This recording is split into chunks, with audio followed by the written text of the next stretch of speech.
Sarah, how you going? Good, thank you. Welcome to Teach Me Pls. Thanks for having me. No worries. Hey, absolute honour, pleasure and privilege to have you in today. It's a real treat to get you in for Knowing Your Numbers 101, and something I'm extremely passionate about. I know you're extremely passionate about too. You listened to last episode with Rick. What did you think on how to start a business? I did. I was really impressed. I think you guys did a really great job of kind of educating people that want to kind of get involved and start up and scale up a business. So good. So we've got level 2.0 today, the next sort of V2 version of Knowing Your Numbers. Rick sort of capped out at that bottom level of just the base knowledge. So we have to get some actual experts in today, some real experts in. Flattery will get you everywhere. to talk about what's next. For those out there who have maybe been living under a rock, they don't know you or what you do or who you are, how would you describe what you do? Yeah, so I run a business called Hot Toast. We've been running for 8 years now. We're a CFO services firm.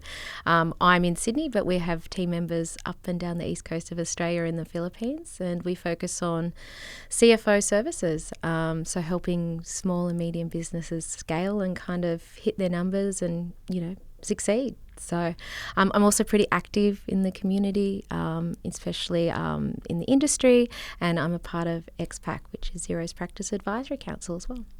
That's an incredibly impressive resume. Yeah, well, we try. Well, that's all we're trying. We're all just trying. No, you just got to empty out, give it all.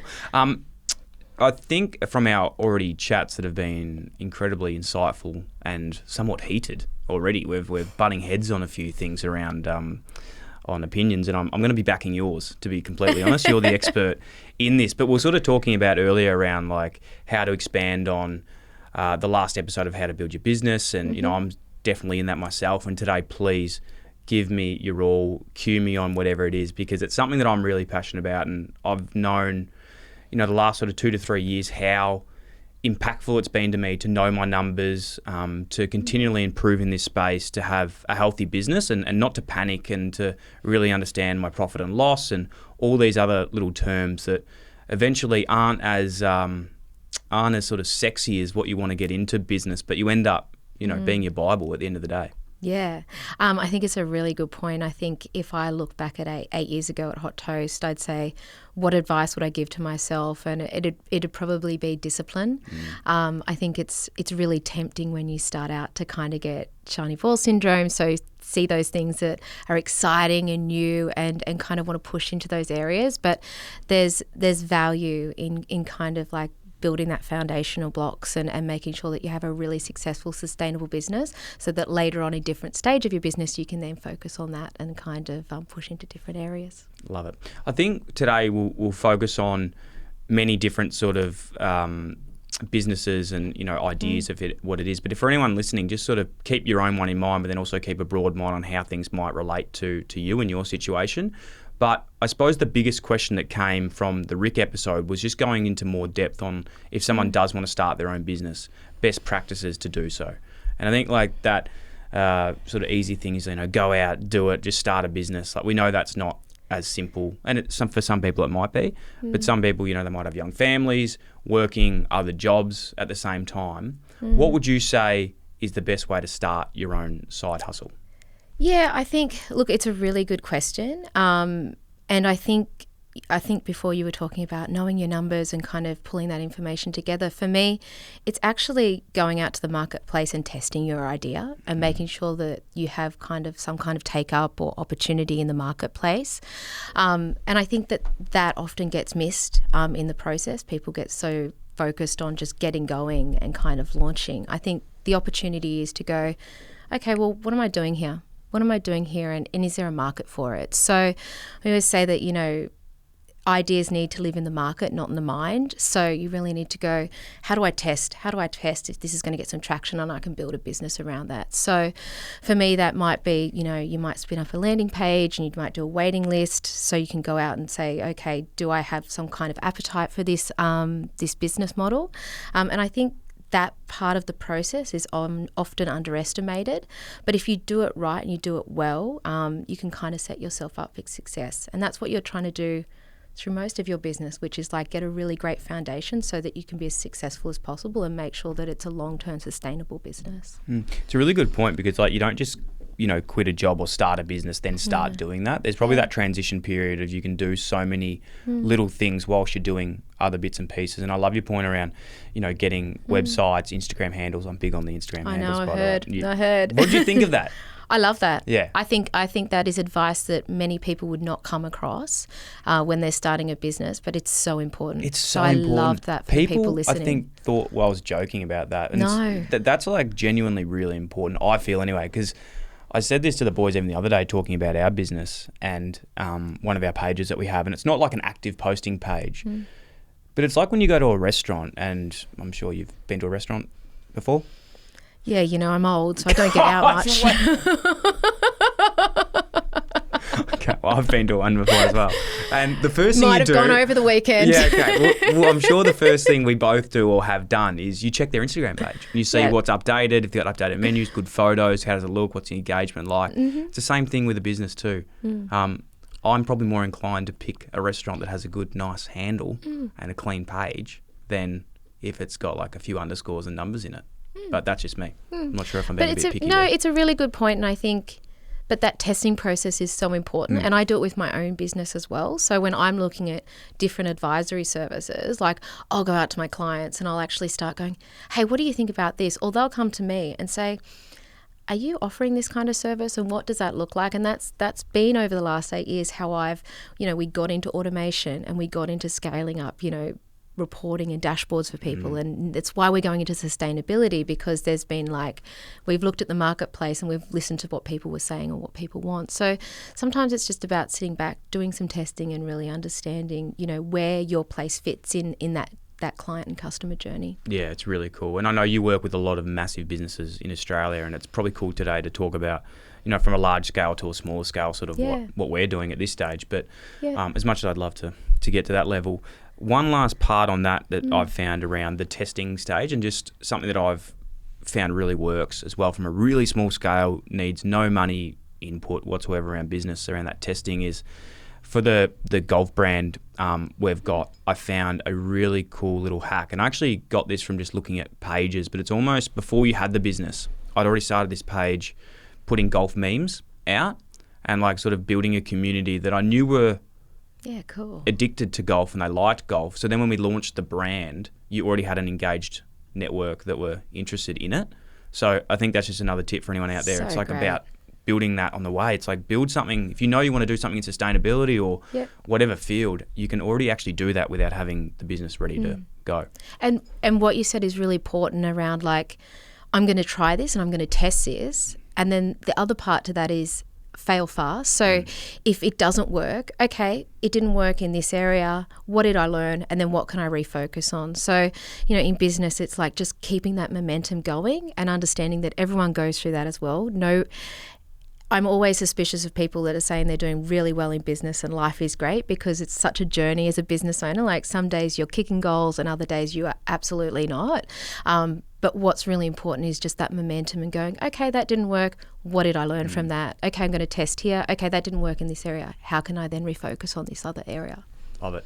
The point around when, I suppose, that next level that you've seen with business owners, when would you start putting finances into a business like that? So say you've gone through that testing phase, and as soon as finances come to, one thing that I probably, again, wasn't as educated in, but have sort of learnt through using financial sort of platforms like Xero. Obviously, it's like my Bible.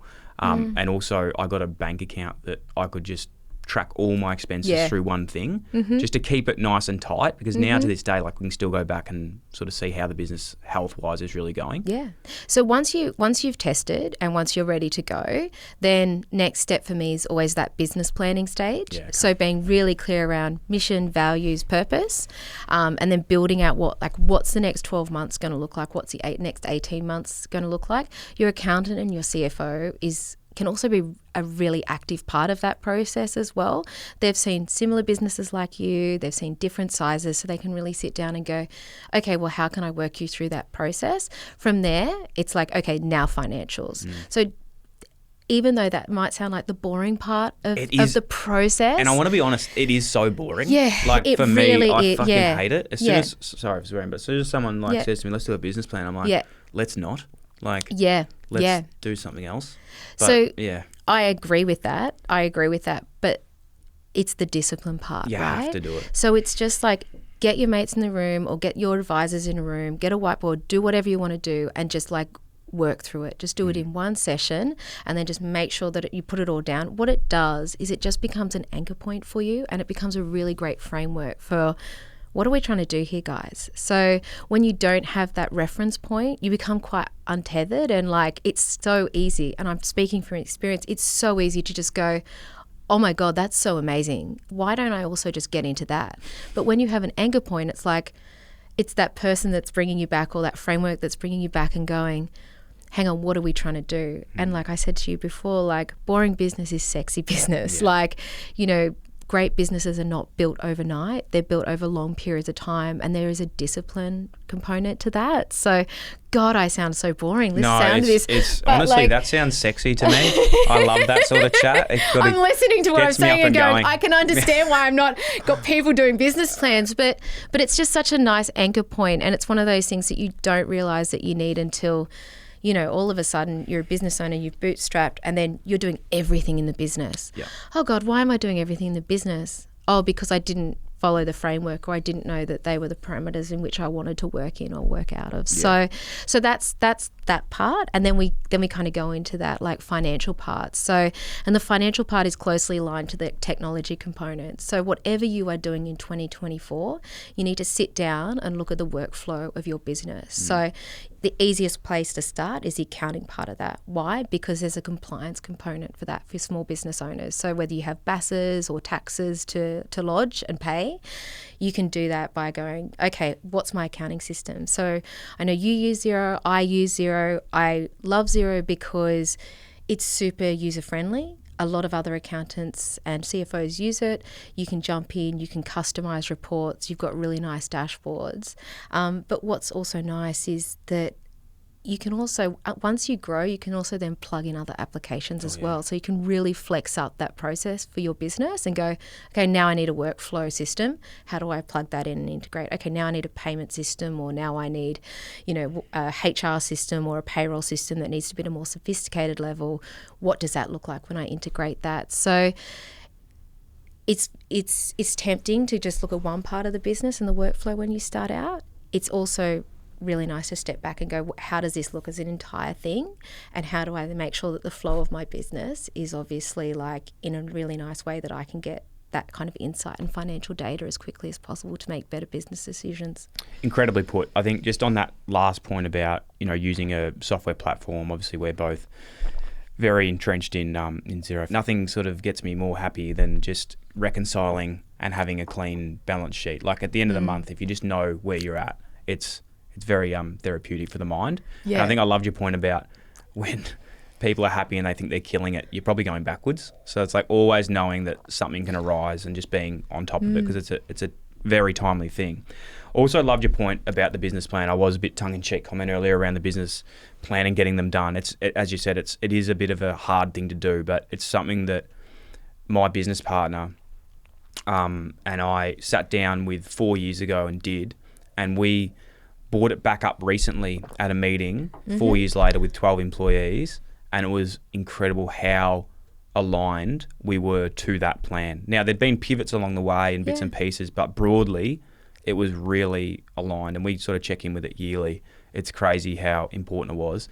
Lastly on that, I'd love to get your information on these chats. Say you're chatting with your tax agent or your CFO, or you're getting those initial meetings of starting a business. Say it is with another person.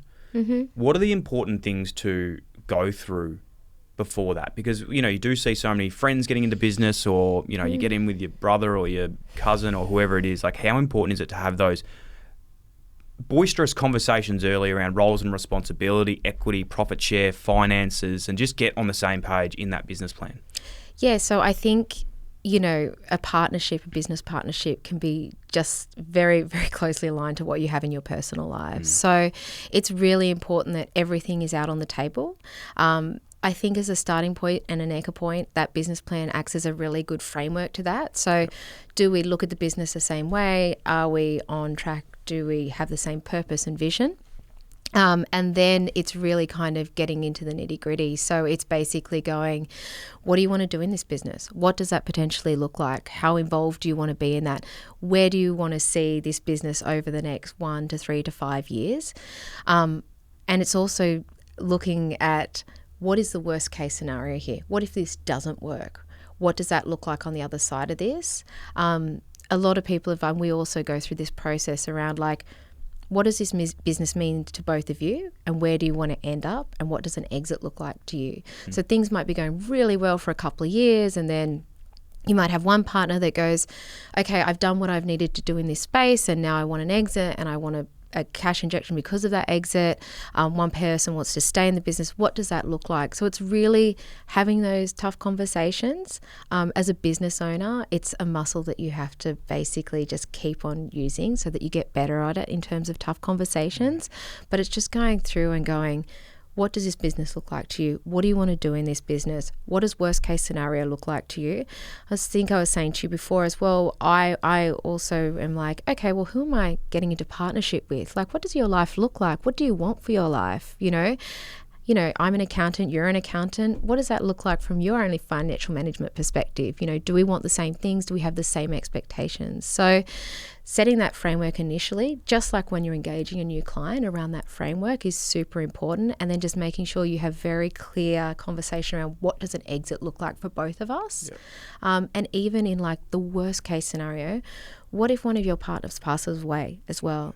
Like, what does that look like? You know, like who would step in like to fill that role, or what does that potentially look like? So they're conversations you never think of when you're starting a business because there's so much excitement and you want to get going, but it's those conversations that really need to be had at an early stage. That's a really good opportunity to get your lawyer, your accountant in. They've gone through the process with other clients before. They've seen what that looks like when it doesn't happen. So having, that advisor around to go, okay, well, you guys don't know this because you have a blind spot here or you haven't experienced yet. Just having experienced people around to have those conversations and also facilitate those conversations is a really healthy thing as well. Yeah, no, I couldn't agree more. I've sat in plenty of those meetings, done them both really well and probably not so well in many occasions. And I couldn't agree more. And I don't want someone listening to this going like, oh, fuck, that sounds scary. But it's like, it could be a lot worse. So it's do it at the start, get on the same page, and ultimately you'll set yourself up for success. Yeah, and it's just planning. Like, it might sound scary and it might sound like a lot, but just reach out to your accountant or reach out to your lawyer and just say, hey, we just want to get a couple of hours of your time. We want you to sit in a meeting with us and we just want to go through it from top to bottom. Finances as well around setting up at the beginning. Where would you put a lot of, say you work out that you're going to invest some money, because we'll talk about cash flow in a minute being how important that is in a business. Without it doesn't really work. But where would you sort of invest a lot of your money early? Would it be in actually setting up your team? And, we speak about a lot, I speak about a lot on other shows around like having a tool belt for your mental health. It's like, have some meditation, have a bit of resilience, have some breathing, have some just get on with it sort of stuff. And it's a bit the same in business too. Like you got a lawyer, you got your accountant, you've got some mentors, trying to have like that toolkit around you to sort of build. But some of those are an investment and they do cost money. Yep. Is that where you'd advise people to put money in early to get set up? Yeah, I think I totally get that when you're starting out, you're looking at your run rate and you're going, oh my God, how am I going to spend that? But like investing in good advice at the beginning can just give you an ROI on that straight away. So just being able to sit down and go, what does the financial framework of this business look like? And when I hit particular milestones, like what does that mean in terms of triggering certain things? So is that going to trigger a wage to me, or is that going to trigger a new team member, or is that going to trigger a new, R&D or implementation in technology in the business? So I would say non-negotiable from a accounting or advisor's perspective. Like, get them in. It doesn't need to be like a continuous engagement. Start that relationship, kick off that relationship with someone that you trust, that understands your business, that gets you as a person and actually shares your vision as well and wants to like move you towards that place. I think a couple of $1,000 initially seems really scary, and it can be a huge investment, but it definitely has an ROI over the longer term. Yeah, completely agree. Speaking of teams, we're talking about the tool belt. What is that initial sort of team look at the beginning? Obviously, we've spoken about advisors, accountants. What else would you sort of build out in your little army? Yeah, so I think when you're getting started, like you've got a couple of different roles that fall in the kind of accountancy space. So you've got your bookkeeper. Your bookkeeper is going to be like your data wizard. So, and also super good with processes and workflow management, also really tech enabled as well. So really key to kind of bring a bookkeeper in as quickly as possible to help you manage that if that's not something that you want to do personally. Then you have accountants and they can have kind of a tax lien or a compliance lien or an advisory lien as well. So having those guys kind of in and involved from the get-go to help around structures, making sure that you're set up correctly. And I think, you have some really proactive accountants as well that are really heavy on the advisory space. So you can also use them in terms of like that quasi CFO role as well, if they know you and they understand where you want to go. And then as you kind of grow and you build out a little bit from there, you can also look at getting like an outsourced CFO from there. Really cool. It sounds somewhat daunting, doesn't it? Like picking a team and trying to work it out. But from my perspective and my situation, how it sort of worked in my case was like obviously engaged an accountant, and then bookkeeping sort of became a part of his business as well, and then he sort of turned into the CFO and the accounting as well. So it sort of just like works. Like I think just engaging someone for some holistic advice at the beginning and seeing what that team can then actually help with was really powerful for us, and keeping everything under the same roof makes things a lot easier. And just making sure that you've got really good people that can get around you and help you kind of end to end. Like, business is a team sport, like in life, like as like an indication of your success with your small business is going to be around the quality of your relationships and the people that come around you. So making sure you do your due diligence and find the right people that, understand why you're doing it and they want to buy in that and get on the bus with you is so important for your future success. Around finances now, so we're looking at, say we've got a year under our belt of finances and we're looking at how our business is going. What would you say are the most important sort of figures to be across when you're going through with your CFO, or accountant, business partner around like your P&L? What are like, the bank recs, bad debts, etc.? Okay, so this is going to become really dependent on what industry you're operating in. Yes. So you don't need to be an accountant to be a business owner, but you need to have financial literacy, right? As you grow as a business, it's super important that when you do have a CFO and they're coming to you, that you understand what they're talking about. And when you're hiring and you're scaling team members around you and they're going, oh, I want to purchase this, or I want to invest in this, or I want to spin out a different service line, how are we going to fund that and what does that look like? So, can I say, do you know how many times that I've sat down with Rick and he'll like sit with me for like an hour and he goes talking. I was like, yep. He goes, you don't know what I'm saying. I'm like, I have no fucking idea what you're talking about. Yeah. So I had to build that discipline for so long to go like, this actually matters. Like this isn't, he can't just do this. Like I have to do it too. Yeah. And I think you've got to find a person in your life, or your accountant or your advisor, that uses it as an educational process as well. So teach how to fish. Not give the fish, is that what we're saying? Oh my God, so wax on, wax off type mentality here. I like it. But that's super important because they're not sitting in the room with you every day. You don't have them to touch base and be a sounding board every day. But what you do is you might be catching up with them on a monthly basis. So Rick's sitting there with you and he's going, mate, these are your metrics. Okay, we're going to go through your P&L. We're going to tell you how that relates to your balance sheet. And then we're going to say, what does that mean in terms of the cash flow for your business and how's that going to hit your bank account?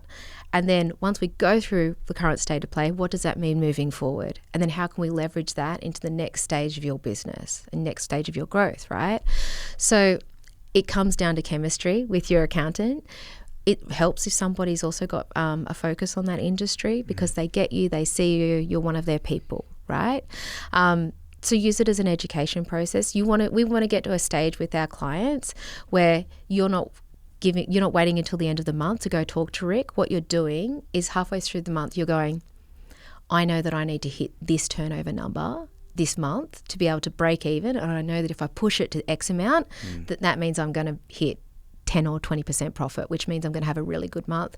So that education piece becomes really important because it means that you can make better decisions quicker, right? And it's just a support network around you making commercial decisions. So when we talk about metrics, the non-negotiables, understand what a profit and loss is. Understand it's your revenue less your cost of sales, less your overheads, and that's your profit. That is one part of the flow of money around your business. You've also got your balance sheet, which is your assets and your liability and your equity. And then you've got your cash flow. So how does the money move around your business? Now, it's just good to have an understanding of that. Most accountants and CFOs will use that as a starting place, and that's what they're also going to use as a starting place when they're looking ahead and forward for you for the next 12 to 18 months around forecasting and reforecasting. So there's a couple of different metrics that you should be non-negotiable. Turnover, just remember, like, turnover, revenue is vanity and profit is sanity, right? Like, at the end of the day, bring it back to basics. Am I making profit on this service or this product? And what does that potentially look like? So have a really good understanding of, on a per unit basis of my business, what am I making?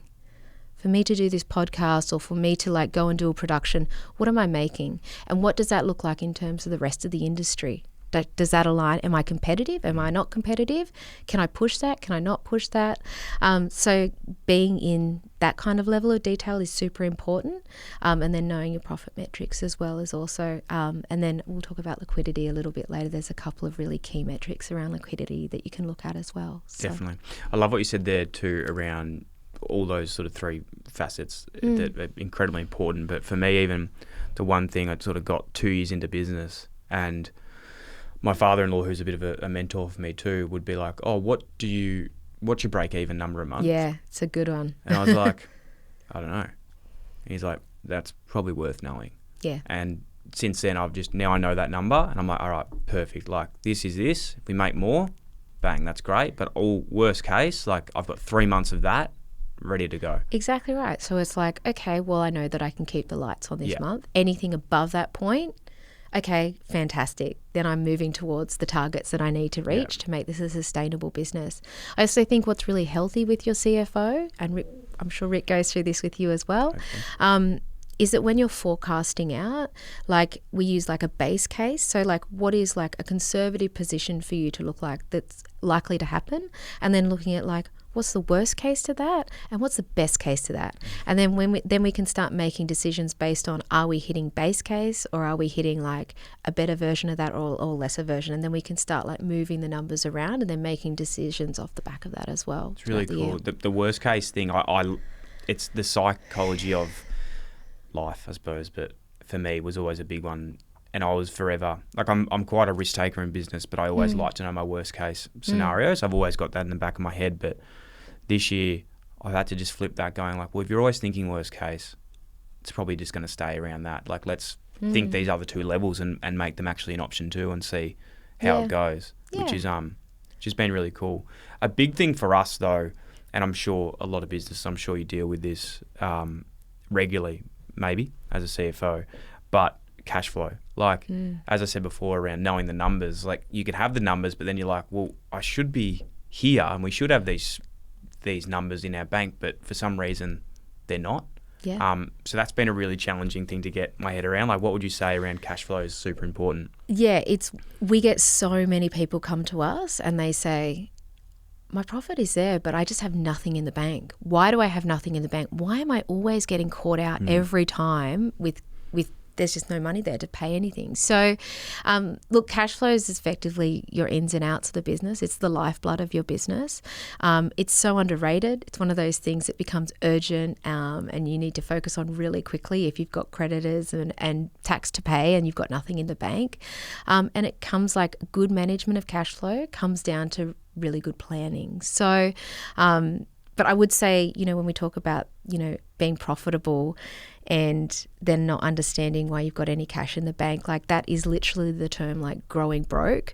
So it's something that happens with fast growth businesses all the time, and just understanding that, yes, you might be profitable on this P&L, but your money might be tied up on your balance sheet. So what that means is, you've sent out invoices to people but they haven't made payments on time, so you've got debtors sitting there and your debtors are growing when it really should be sitting in your bank account. You've got CapEx, so capital expenditure. You may be a capital intensive business, so you've got machinery. What does that mean? Oh, capital. Yeah, okay. So it might be machinery on your balance sheet. Yeah. So if that's the kind of industry you're in, that sits on your balance sheet and that money is then allocated there. Inventory is something that sits on your balance sheet for a period of time. So it's understanding how all of this moves around your business and not just looking at something in isolation, but having a really good picture of the full financial position of your business. So it comes down to management. Like I said, it comes down to understanding the flow. It comes around to looking at the timings and then looking at how you can optimize that. Yeah. Two things jumping out for me around the cash flow stuff that's been really hard, just on a specific case for us, is like payment terms. So in our industry, there can be anywhere, if you're working with big media agencies, from like 30 to 90 days, which is a long time. Like if you think you're doing work and then you get paid 3 months later for it, it's long. And then the other one is around our apparel business. It's like you have to fork out large sums of money to get stock in and build it, and then you're not probably selling that for another sort of 3 to 4 months post. So there's a lot of times where you're thinking, shit, we've spent a lot here, but we're waiting to actually use it. Yeah. So on your production side of the business, I'd push back and I'd say you should be getting a portion of that before you go off, before you start work. So being able to negotiate terms and understand that the industry you're in actually can also command that as well. And there is certain things specific to industry around payment terms as well, so you can lean on that and say, we know that for other production companies or other businesses, this is what this looks like for this industry, so we're going to then enforce those payment terms to align with that, because having something push out for 60 to 90 days is just using you as a bank basically, and it's not okay. So being able to negotiate those payment terms, and then in terms of your apparel, when you're talking about inventory and whatnot, it's making sure you've got the cash reserves there, and making sure that you understand that cycle that it goes through. So if you need to raise capital or if you need to inject money to offset that, just knowing what that looks like and then knowing when that's going to flush through your cash conversion cycle back into your bank account. Again, it's all really good planning and discipline and just knowing where you can push back on people and go, hey, like, we're not your bank. So I like that. Yeah, and it's important conversation to have, because like everybody in the first instance are looking out for their own cash flow position. So you'll have, a school of thought that's very much like push out creditors as long as you can. And when that's a culture that's entrenched in a business, then if they can push those out, they will push those out. And then you're on the end of that. So it's just being able to go back and being like, hey guys, like this doesn't work for us. Can we negotiate these payment terms going forward? Yeah. So even, for example, going like, hey, can we go 25% each month instead of going, waiting exactly for the full right. sum at the end. Yeah, exactly right. Like looking at what that looks like on at an installment way and just saying, how can we work together to get the best outcome for both of us? Yeah, love it. What do you think are other ways using sort of platforms like Xero that you can help optimize cash flow and try and get paid quicker? Yeah, so look, there is a great little pay now button on Xero. So I always, this is actually like one of the first things I do with all my new clients. So you look at your cash conversion cycle and go, what does that look like? Okay, well, I want to make sure it looks like, a smaller version of that. So the quickest and easiest, like the lowest hanging fruit is like, take out all that friction from the client and customer journey. When they get an invoice from Xero, there's a pay now button that you can literally set up in 5 to 10 minutes. Like it's so easy to do. And then they can just jump in there and then they can pay instantly by credit card or Apple Pay or Google Pay. So you want to make sure that you've got a good client or customer experience all the way through from when you first engage to that payment section. So any roadblocks that you can take out of their way to make sure that you get that money in your bank account as quickly as possible, I am all for. And yeah, you can set that pay now button up super easily. It takes like 5 to 10 minutes to do it. So, and if you don't know how to do it, just like have a chat to your accountant or your bookkeeper around it. Yeah, well, I spend most of my time at the moment on YouTube. Yeah. Miss Rachel is Max's favourite show on YouTube. I don't know why I thought that everyone would understand that. They won't. I was looking at you like, Max, my son that you've never met. And the other thing I love is watching the Xero how-tos. I'm in the more wiggle cycle. You're in the wiggle cycle. I'm Miss Rachel. I'm like, I don't need another Miss Rachel. I don't need another Wiggles. Miss Rachel's fantastic. She's a great business, actually. And Xero have the best YouTube tutorials as well. Oh, they do? Yeah, it's really good on that sort of stuff. Yeah. So you can easily get things done. My favourite thing, which has nothing to do with anything, but is because I'm a bit OCD with how I like to get when people invoice me, and I forward them. You you can create the email that you just forward straight into your own. Mm-hmm. Yeah, it's my favourite thing. Look that up, guys, if you like that. But it's funny when I'm paying invoices too, and again on the other side of this, seeing like a BSB and account number, sometimes you think, oh fuck, I'll do that later, and it turns into a week. Versus sometimes if it's there, I'm just like, oh okay, cool, I'll just quickly chuck it on the card and get it done. Yeah, and that's the mentality that you want all your clients and customers to have. So how do I make sure that once I send it, they've got no reason not to pay me instantly so that it can get into my bank straight away? Love it. What else on Xero do you think is a cool feature to be able to optimize cash flow and make sure you're getting a good check of where things are at? Yeah, so what you really want to do is make sure that technology is doing the heavy lifting for you. So on Xero, there's an area called a business snapshot and also the short-term cash flow. And it's such a great little touch point as a business owner to go, okay, well, how am I tracking? What's going on?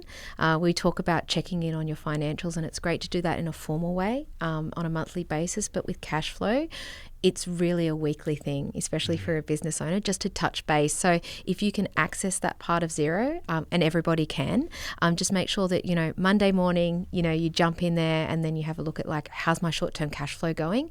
And it'll really kind of stick out if your debtor days are going up or if your creditors haven't been paid for a while, and then you can start making some better business decisions from there. I love this. I have a weekly reminder in my calendar at, I think it's 4 p.m. on a Sunday night. Mm-hmm. So sort of, I like to just sort of set my week up on a Sunday night, and the financial health check's one of those things. And I find that it's always one of those ones that I'm like, I don't want to go into this on a Sunday night. But you go in, sort of understand the week ahead, where things are tracking, and it's just a reminder I go through heading into the week that I've sort of done it, it's ticked off, and then can just sort of enjoy sometimes the rest of it, to sort of just like make it a thing. It's easier when it's consistent versus doing it at a whim. And I know what it's like. If anyone's like me, I just put these things off. Versus reminder in the calendar to check everything out.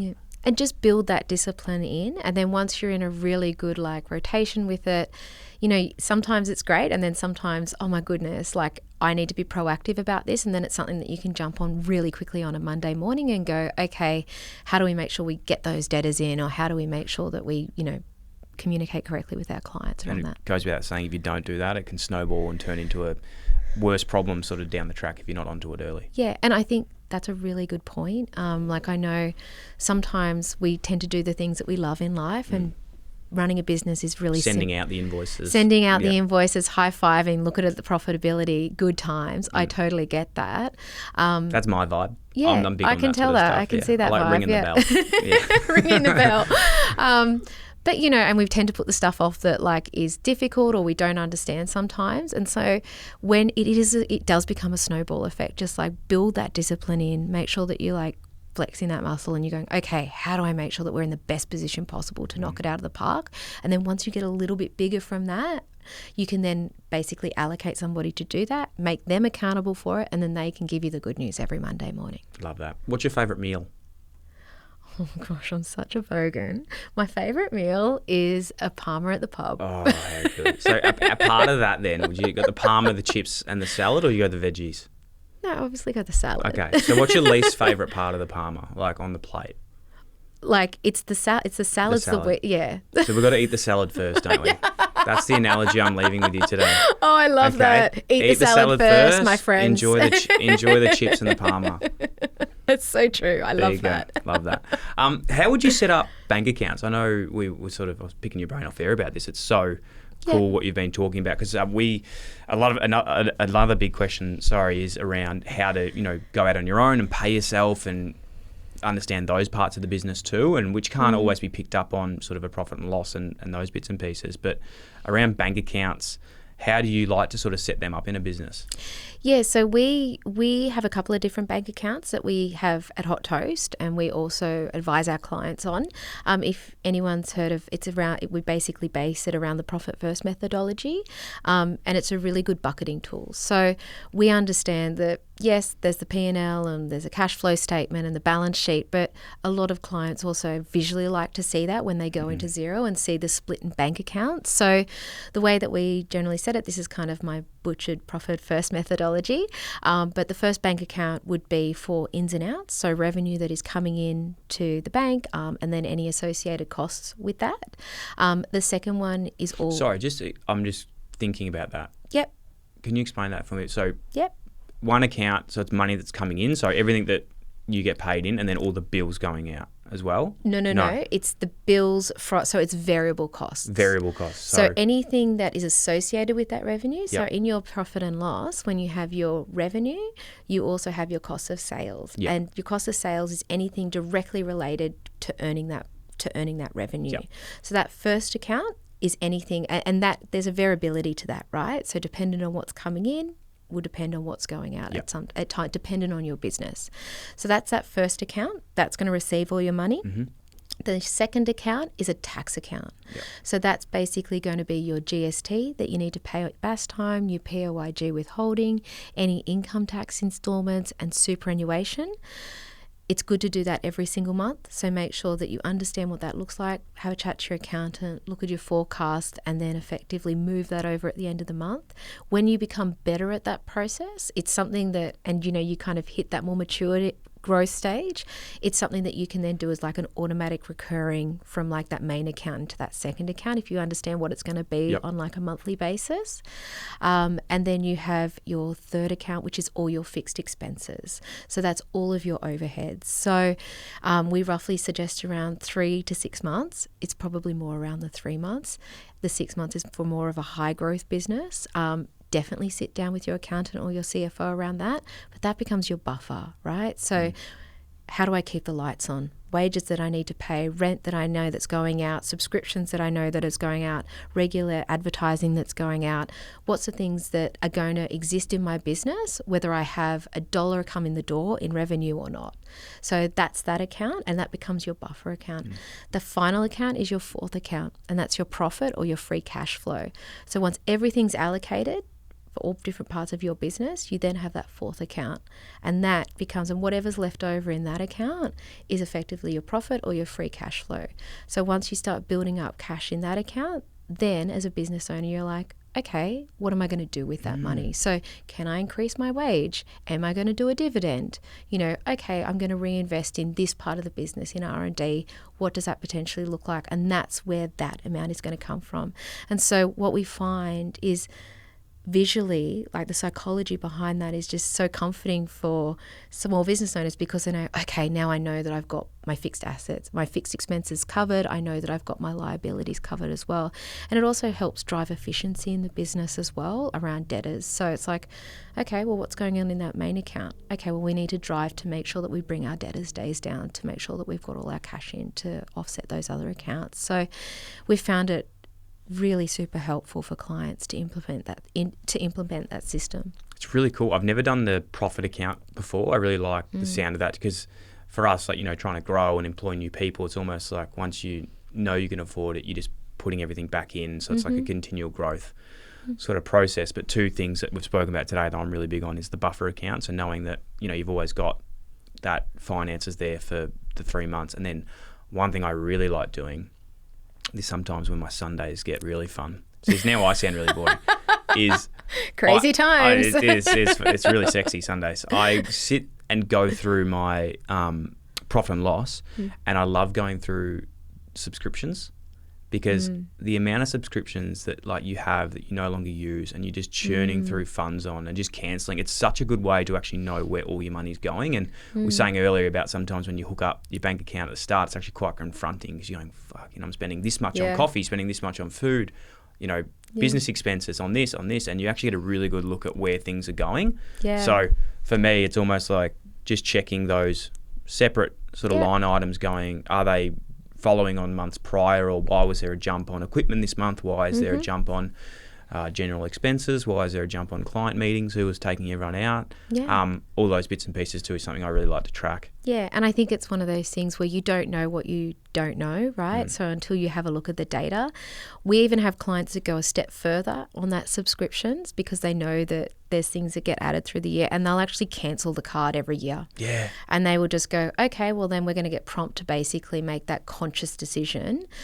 Do we now Do you put it need on? it? Do we need it? And do I need to put Because it they'll on the hit you next up credit for card? it. They come pretty quick. They come quick. Yes. I think I had like Stan, Disney, Netflix, Prime. Had them all. I've still currently got them all. Okay. Yeah, well, maybe you need to cancel some cards. That's great. Sarah, I really appreciate your time today. Yeah, thanks for Absolutely having me. incredible. I feel extremely knowledged. Feel extremely. I don't think that's a word, to be honest, but I feel extremely capable of taking the business to the next step. And I think just those, I was actually nervous about coming in because anytime you have those chats, you're like, oh, fuck, what am I going to discover today? What's going to happen? But I think the worst case, you can walk out with something of how to get better or something of confidence that you're actually somewhat on the right track and doing things that are best practice. So, incredibly grateful for your time and your knowledge, and I'm sure everyone listening is going to have learned something that they can take into their next venture. Yeah, thanks, Hope. Thank you so much for having me.